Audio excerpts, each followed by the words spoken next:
times like all you want to do is run. Hear me out, hear me out. Assalamualaikum warahmatullahi wabarakatuh. Bertemu lagi dengan saya, calon guru penggerak angkatan 10 Rosani Oktaviani SPD dari Kota Bandung. Kali ini saya akan mengerjakan tugas 3.1 tentang pengambilan keputusan melalui studi kasus dilema etika. Kali ini saya ditemani oleh kepala sekolah dari SD saya, dari SDN 214 Perunas Cijerah, Kota Bandung, Ibu Neng Lani Erlina SPDMM. Assalamualaikum warahmatullahi wabarakatuh, Ibu. Waalaikumsalam warahmatullahi wabarakatuh. Bagaimana kabarnya, Ibu? Alhamdulillah baik, Bu. Alhamdulillah. Ibu, kali ini saya mau minta bantuan Ibu untuk tugas 3.1 ini, Ibu. Mudah-mudahan Ibu bersedia untuk diwawancarai. Silakan. Kali ini 3.1 ini bercerita tentang pengambilan keputusan melalui studi kasus dilema etika, Ibu. Yang pertama, apakah Ibu pernah punya kasus dilema etika, Ibu, di sekolah ini? Problema etika itu, Bu, seperti kita dilema dalam mengambil keputusan apakah ini sudah tepat atau belum, kemudian apakah keputusan yang kita ambil merugikan atau nanti berdampak seperti apa. Seperti itu, Bu, dilema etika. Apakah di sekolah ini ada kasus seperti itu, Bu? Tentu saja sering Ibu menghadapi permasalahan seperti itu, dan memang sering galau terhadap apa yang sudah saya ambil itu apakah sudah tepat, apakah nantinya tidak ada yang dirugikan gitu ya. Nah, tetapi alhamdulillah keputusan-keputusan yang sudah diambil itu menurut saya sudah tepat, karena sebelum mengambil keputusan saya selalu diskusi terlebih dahulu dengan para pendidik dan tenaga kependidikan. Kami selalu bermusyawarah, kalau ada permasalahan tidak langsung diputuskan, tetapi melalui beberapa pengamatan, melalui beberapa hal diskusi gitu ya, diskusi dengan para pendidik dan tenaga kependidikan. Sehingga dicapailah kata kesepakatan atau mufakat, dan akhirnya diputuskan menjadi sebuah keputusan. Terima kasih, Ibu, atas jawabannya, lengkap sekali ya, Bu, ya, dengan berbagai pihak, berarti kerjasama dan kolaborasinya ya, Bu. Bisa diceritakan, Bu, spesifikasi kasusnya seperti apa? Misalnya ketika pembagian raport ada anak kan biasanya yang bermasalah gitu, atau kegiatan sehari-hari misalnya ada siswa atau guru berkonsultasi tentang kelasnya, mungkin bisa dispesifikasikan, Bu, kasusnya seperti apa? Ada banyak ya yang berhubungan dengan siswa itu sendiri, atau ada yang berhubungan dengan guru misalnya. Nah, saya kasih contoh saja yang berhubungan dengan siswa. Nah, setiap di akhir kenaikan kelas di semester 2 biasanya ada beberapa kelas yang gurunya memiliki kegalauan terhadap anak didiknya yang seharusnya itu tidak naik karena beberapa alasan gitu ya, dan diantaranya alasan tersebut adalah siswanya kognitifnya kurang, kemudian kehadirannya juga kurang gitu. Nah, itu kegalauan seperti itu sering dilontarkan pada saat kegiatan rapat kenaikan kelas. Nah, ada beberapa kelas yang mempunyai masalah seperti itu. Nah, lalu kami bersepakat untuk mengadakan rapat ya. Rapatnya itu kami diskusikan, karena kami sebelumnya di tahun ajaran baru kami melakukan workshop penyusunan KSP, di mana di antaranya ada isi dari KSP adalah persyaratan untuk kenaikan kelas. di persyaratan kenaikan kelas itu ada beberapa hal yang disepakati oleh bersama bahwa anak tersebut bisa naik apabila satu, kehadirannya lebih dari 80%. Yang kedua, mengikuti pembelajaran selama 2 semester. Kemudian yang ketiganya, mengikuti tes, baik itu tes formatif maupun tes sumatif. Kemudian nilai sikap, perilaku, dan keterampilannya itu minimal baik. Nah, dari kriteria-kriteria yang sudah dipatok di kurikulum satuan pendidikan, kami berkiblat ke sana. Lalu kami bersepakat apakah anak tersebut memenuhi kriteria tersebut yang sudah disimpan di dalam KSP. Kalau tidak, berarti dengan berat hati kami tidak menaikkan. Itu seperti itu. Siap, Ibu, jelas sekali ya kasusnya, betul. Terkadang memang suka ada galau kalau kenaikan kelasnya ya Bu ya, karena memang anak-anak tidak sepenuhnya 100% yang memenuhi kriteria tersebut ya Bu. Yang kemudian Bu, selama ini bagaimana Ibu dapat mengidentifikasi bahwa kasus itu termasuk dilema etika atau ya dilema etika tadi Bu? Jadi kasus tersebut termasuk ke dalam dilema etika itu apabila kasus tersebut benar-benar memang membutuhkan penyelesaiannya yang baik. Jadi kasusnya rumit, kemudian takut berdampak kepada anak, dan takut berdampak kepada guru gitu ya. Nah, itu mungkin yang termasuk ke dalam problema etika. Betul Ibu, terima kasih. Kemudian Bu, selama ini bagaimana Ibu menjalankan pengambilan keputusan di sekolah, terutama untuk kasus di mana ada dua kepentingan yang sama-sama benar atau sama-sama mengandung nilai kebajikan tadi ya Bu ya. Bagaimana Bu caranya ya mengambil keputusan? Di satu sisi mungkin pengen menyelamatkan anak tadi ya Bu ya, karena misalnya tidak memenuhi kriteria tadi, tapi di lain sisi harus ada aturan tadi ya. Bagaimana Ibu membijaki ya dengan memang sulit ya sebetulnya untuk kita melakukan kebijakan-kebijakan tersebut. Tetapi balik lagi, yang pertama aturan yang kita pegang, yang kita sepakati lebih awal. Contoh yang tadi, anak yang harusnya tidak naik kelas. Nah, pertama kita memberikan masukan kepada guru kita di awal tahun pelajaran harus melakukan sosialisasi kepada guru, di mana di sana dalam kegiatan sosialisasi tersebut harus disebutkan kepada orang tua bahwa kriteria kenaikan kelas itu seperti ini, agar apabila di awal orang tua sudah mengetahuinya, apabila terjadi hal demikian di akhir tahun pelajaran, jadi orang tua minimal sudah tahu gitu. Jadi dia mau menyepakati, dan keputusan yang diambil oleh sekolah beliau juga sudah sadar, sudah paham seperti itu. Jadi harus ada kerjasama ya antara kita dan orang tua ya Bu ya. Betul. Kemudian yang berikutnya Bu, langkah-langkah atau prosedur seperti apa yang bisa Ibu lakukan selama ini? Mungkin sudah dijawab juga tadi ya langkah-langkahnya ya Bu ya. Betul. Mulai dari tadi harus ada sosialisasi dulu ya ke orang tua, sehingga semuanya menyepakati bersama, sehingga nanti keputusan sekolah juga sudah tahu yang terbaik ya Bu.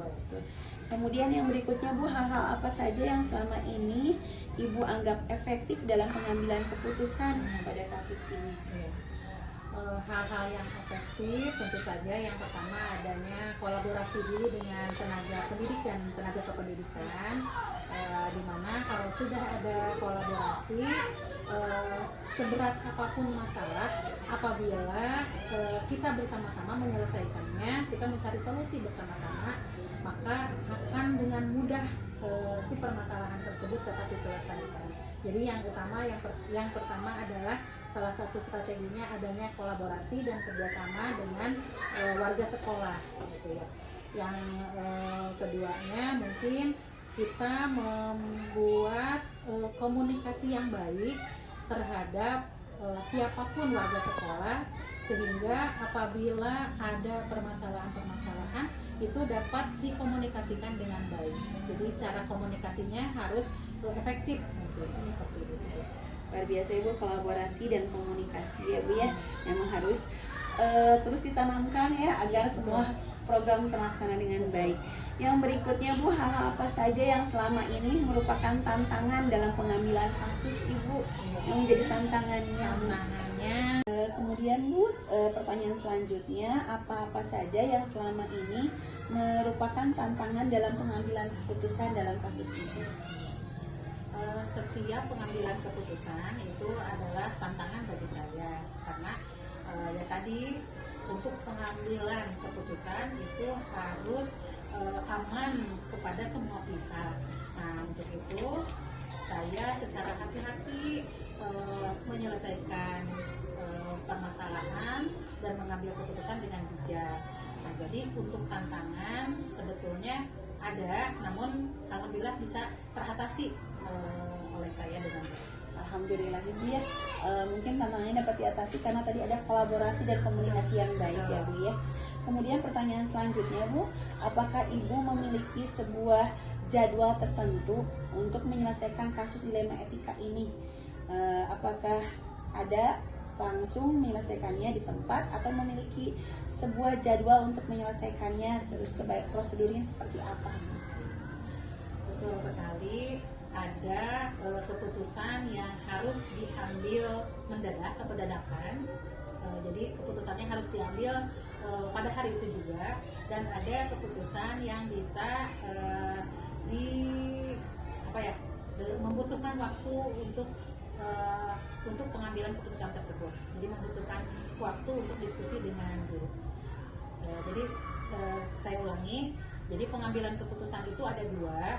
Yang pertama, keputusan yang bisa diambil hari itu juga, artinya keputusan masalahnya tidak berat.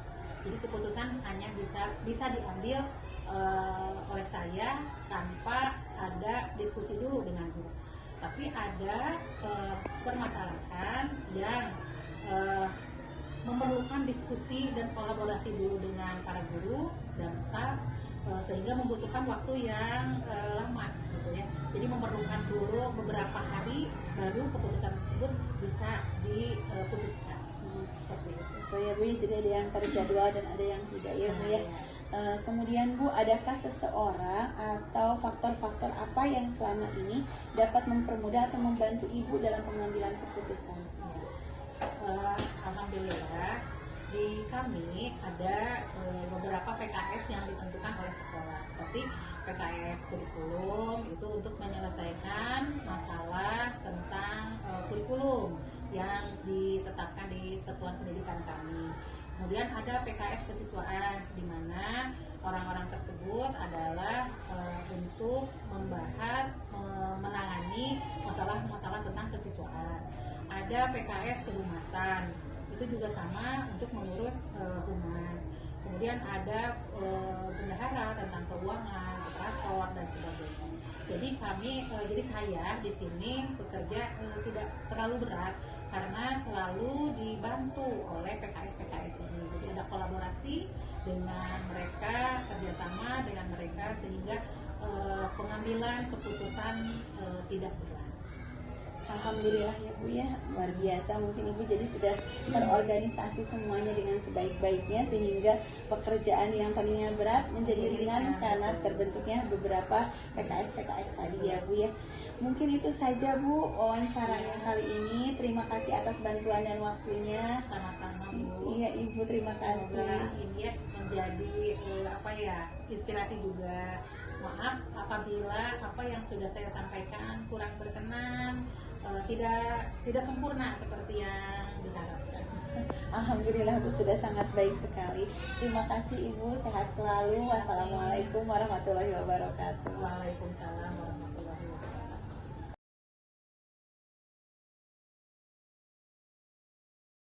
Assalamualaikum warahmatullahi wabarakatuh. Alhamdulillahirrabbilalamin, bertemu kembali dengan saya calon guru penggerak angkatan 10 dari Kota Bandung. Perkenalkan, nama saya Rosani Oktaviani, SPD dari SDN 214 Perumnas Hijrah. Kali ini saya akan mewawancarai untuk tugas modul 3.1 tentang pengambilan keputusan melalui nilai-nilai kebajikan melalui diskusi studi kasus dilema etika bersama Kepala Sekolah SDN Negeri 126 Babakan, yaitu Ibu Waljana SPDI SPD MI. Assalamualaikum Ibu. Waalaikumsalam warahmatullahi wabarakatuh. Alhamdulillahirrahmanirrahim. Bagaimana kabarnya Bu? Alhamdulillah luar biasa. Alhamdulillah ya Bu, luar biasa. Terima kasih Ibu sebelumnya sudah mau meluangkan waktunya untuk kegiatan wawancara kali ini untuk membantu saya khususnya untuk tugas modul 3.1 ini. Ada beberapa pertanyaan Ibu yang akan diajukan pada kegiatan wawancara ini. Yang pertama yaitu apakah Ibu selama menjabat sebagai kepala sekolah pernah mengalami dilema etika? Dilema etika setiap jenjang pasti ada. Jangan kepala sekolah, guru juga ada ya dilema etikanya. Jadi pasti sebagai kepala sekolah pasti ada dilema etika yang harus dihadapi. Biasa ya Bu, dengan pengalamannya pasti tentu sudah banyak pengalamannya untuk menangani kasus-kasus dilema etika itu ya Bu. Boleh saya tahu Bu berikan contohnya untuk kasus yang paling berat Ibu tangani untuk kasus dilema etika ini?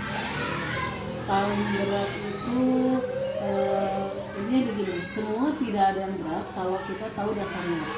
Jadi pengambilan kebijakan itu pasti mengambil dari beberapa faktor.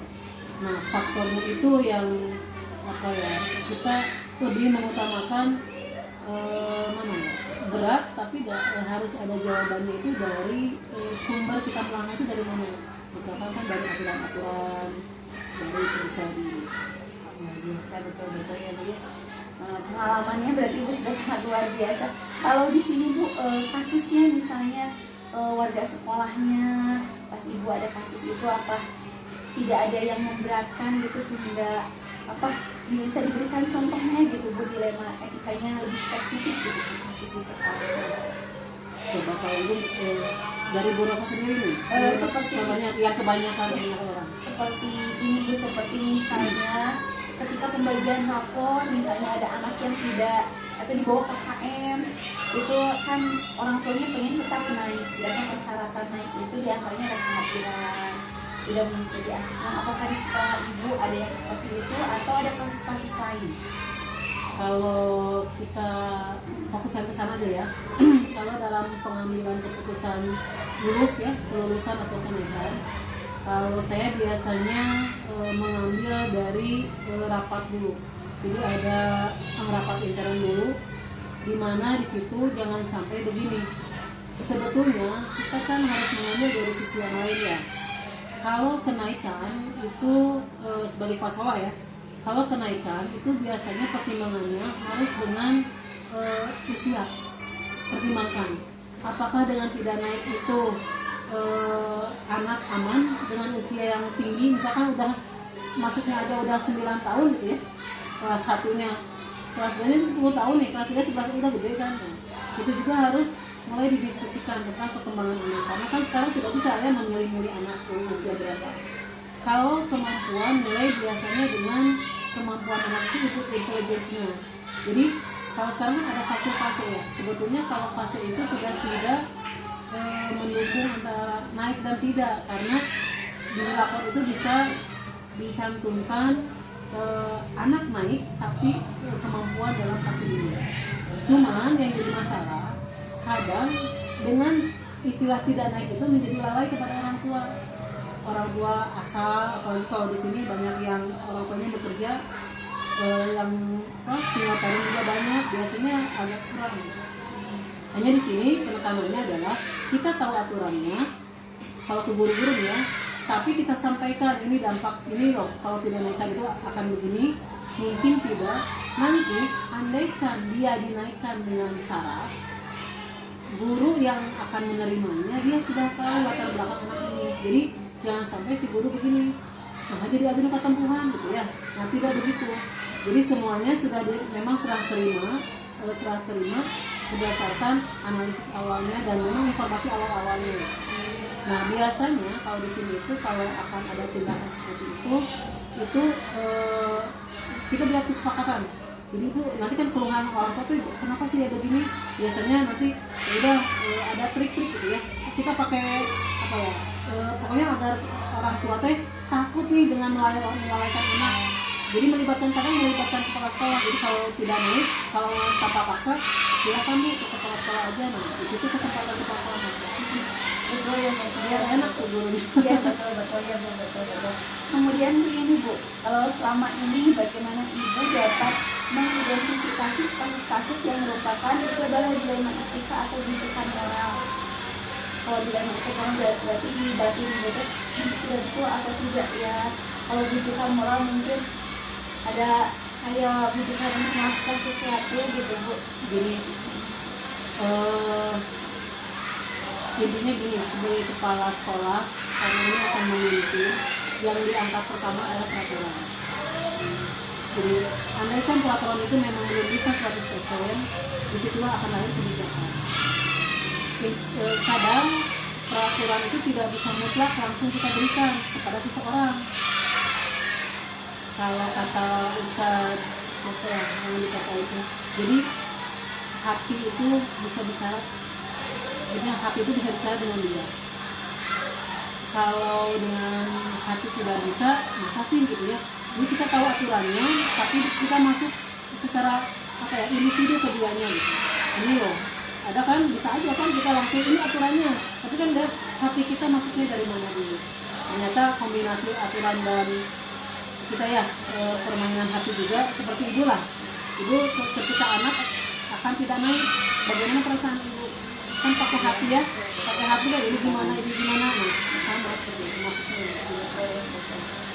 Ada hati dan peraturan ini ya betul yang harus digaris bawahi. Yang kedua Bu, selama ini bagaimana Ibu menjalankan pengambilan keputusan di sekolah, terutama untuk kasus-kasus di mana ada dua kepentingan yang sama-sama benar atau sama-sama mengandung nilai kebajikan. Jadi bagaimana caranya mengambil keputusan di sekolah untuk ada yang dua kepentingan? Kalau pengalaman yang saya pernah ya, cepatnya bicara dari hati ke hati. Jadi datangkan orang yang berkenan dua ini, terus saya sampaikan kebingungan kita itu. Jadi ada keinginan, ada kebimbangan itu disampaikan dulu. Nanti kalau bisa itu jadi justru idenya kan muncul dari dia. Terus ibu harus gimana bagusnya ya? Yang ini bagus, yang ini bagus. Biasanya nanti justru akan keluar ide yang kita nggak terlintas sedikit pun biasanya gitu. Yang saya tahu gitu ya. Jadi di coaching gitu ya, istilahnya ya, di coaching gitu ya. Dengan kerjasama insya Allah ya Bu ya akan menyelesaikan kasus-kasus yang berkepentingan sama tadi. Langkah-langkahnya Bu, langkah-langkah atau seperti apa yang biasa Ibu lakukan selama ini dalam menyelesaikan kasus-kasus ini? Tenang, jangan panik. Terima masalah. Oh ya ini masalah. Ya. Lalu identifikasi sebetulnya apa sih, kenapa sih? Ya ujung-ujungnya bandingkan dengan peraturan yang ada. Tetap kan kalau kita sinkronkan dengan peraturan, lalu komunikasikan. Jadi kalau ternyata ini melanggar, pertama bisa bicara teguran dulu kan ya, keduanya nanti bisa SP atau segalanya. Tenang dulu ya Bu, ini kata kuncinya ya. Yang dulu tarik nafas. Betul juga ya. Kemudian ini Bu, hal apa saja yang selama ini Ibu anggap efektif dalam pengambilan keputusan? Yang paling efektif tadi, yang paling efektif itu ya ujung-ujungnya ya ngobrol. Yang dari hati ke hati tadi ya Bu ya, itu paling efektif Bu, diajak ngobrol dari hati ke hati betul ya Bu ya. Terus secara setelah ngobrol nanti kan kita tahu ya, sambil merenung langkah-langkah berikutnya. Kalau memang harus dicegah, kalau bisa ya, ini jangan. Gimana caranya menginformasikan ini jangan, tapi caranya tuh mereka tuh tidak digurui gitu. Kadang dengan metode kita bertanya, kayaknya kita bagus ya kalau gini aja. Ya luar biasa Bu, betul. Di CGT juga diajarkan kan di coaching, berarti ini luar biasa ya. Karena udah tahu materi. Oh, Ibu hebat berarti. Berikutnya Bu, apa yang selama ini merupakan tantangan terbesar Ibu dalam mengambil keputusan? Tantangan terbesar adalah ketika akan memajukan guru-guru, saya sendiri belum ada. Jadi intinya ya open aja, open dengan segala informasi, mau berkolaborasi, minimal gini, kita tahu kelemahan kita aja. Kan kita mau memajukan nih, sementara kan sekarang generasi beda ya, generasi yang beda itu minimal kita open dengan rekan-rekan kita open dengan informasi di luar yang bisa melengkapi apa yang menjadi kekurangan kita. Biasa Ibu ya, betul tantangannya. Jadi sendiri dulu yang harus dikalahkan ya Bu ya, betul. Berikutnya Bu, apakah Ibu memiliki sebuah jadwal tertentu untuk menyelesaikan sebuah masalah kasus dilema etika atau kasus-kasus yang lainnya Bu, atau spontan? Kalau saya selama ini tidak bisa spontan, karena rata-rata kalau spontan nanti bisa jadi masalah baru. Biasanya direnung dulu, nanti ada misalkan ini cocoknya ngobrol sama guru siapa nih yang bisa konsul gitu ya. Ini ibu tuh punya masalah begini, bagusnya gimana gitu. Tidak rusuh gitu. Iya, Tapi santai gitu ya. soalnya tenang dulu. tolong ya. Iya betul ya, tadi tenang dulu Di bawah gula. Luar biasa Ibu ya. Iya betul, harus terjadwal dulu ya Bu supaya dapat penyelesaian yang baik ya. Betul. Yang terakhir mungkin Bu, apakah ada seseorang atau faktor-faktor apa saja yang dapat mempermudah atau membantu Ibu dalam pengambilan keputusan? Harus, bukan hanya seseorang, tapi harus beberapa orang sesuai dengan tupoksinya. Kita harus koordinasi dengan orang-orang dinas juga, bagaimana memecahkan masalah apabila masalahnya memang dianggap kita berat gitu ya, dan berkaitan dengan pelanggaran-pelanggaran yang sifatnya hukum nanti berdampak ke kinerja kepala sekolah. Ada juga seseorang yang memang kita bisa membaca lah ya dari dalam, dari guru. Nah, ini guru agak bijaksana nih kalau bisa bicara, dan itu kasih kepercayaan aja kepada beliau. Ibu kok enak ya ngobrol sama ibu, kenapa alasan ibu teh pengennya ngobrol sama ibu, ini seseorang yang saya rasakan ibu teh begini-begini. Nanti ada saat-saatnya kita oleng ya, dengan segala masalah itu ada yang memang harus curhat dengan ini. Oh ibu nanti akan solusinya dari mereka kan? Betul ya, betul. Kita tuh harus sosial ya Bu, harus bersosialisasi dengan sharing atau kolaborasi dengan yang lain pasti lebih ringan ya Bu ya. Betul. Mungkin itu saja Ibu wawancara kita. Terima kasih atas waktunya, terima kasih atas kesempatannya. Mudah-mudahan Ibu sehat selalu. Assalamualaikum warahmatullahi wabarakatuh. Waalaikumsalam.